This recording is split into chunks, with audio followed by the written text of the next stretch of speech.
Hello everyone, this is the InStyle Knitting Studio with you. In this lesson, we will learn another way of crocheting puff stitches. The first method, you can find it in the link below the video.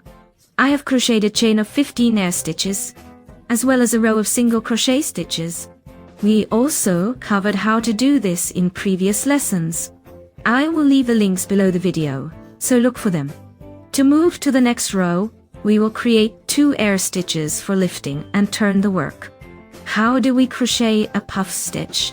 We make a yarn over away from ourselves with the hook. This means the hook moves away from us. The working yarn goes toward us. We insert the hook into the stitch of the previous row. We pull up the working yarn. There are 3 stitches on the hook. We do another yarn over away from ourselves. We insert the hook into the same stitch of the previous row. We pull up the yarn. There are 5 stitches on the hook. Again, we do a yarn over away from ourselves and insert the hook into the stitch of the previous row. In the same stitch, we pull up the yarn. There are 7 stitches on the hook. After this, we grab the working yarn and pull it through 6 stitches on the hook. Now we have 2 stitches on the hook. Again, we grab the working yarn and crochet these 2 stitches on the hook. The first puff stitch is ready. We make 1 air stitch and start crocheting the next puff stitch.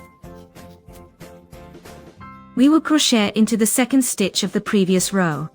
That means we skip 1 stitch, and into the next we will crochet. We do a yarn over away from ourselves. The working yarn comes toward us. We insert the hook into the second loop of the previous row. Here's the first one. In the second, we pull the working yarn without completing anything. We make a yarn over again. Again, we insert the hook into the same loop and pull the working yarn. Once more, we yarn over and introduce the hook into the same loop to pull the yarn. On the hook, we have 7 loops.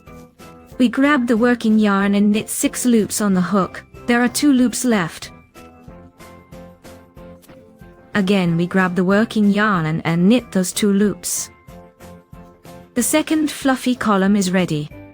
We knit 1 chain stitch. We yarn over again away from us. We insert the hook into the second loop. We skip 1 into the second. We pull the working yarn. On the hook, there are 3 loops. We yarn over again. We insert the hook into the same loop and pull the yarn again. There are 5 loops on the hook. Once more, we yarn over and again insert the hook into the same loop. We pull the yarn. On the hook, we have 7 loops. We knit 6 loops at once and then grab the working yarn. We knit the remaining 2 loops and 1 chain stitch. This is how fluffy columns are knitted. 3 yarn overs are the minimum for knitting fluffy columns. More yarn overs can also be made. The inside of a yarn over is considered the minimum amount. At the end of the row, I will knit a regular column with 1 yarn over. This is how fluffy columns look. It's quite a common pattern. It is used often. If you have questions, feel free to ask. I will try to answer them. Subscribe. Please like, and we will see you at the next class. Bye.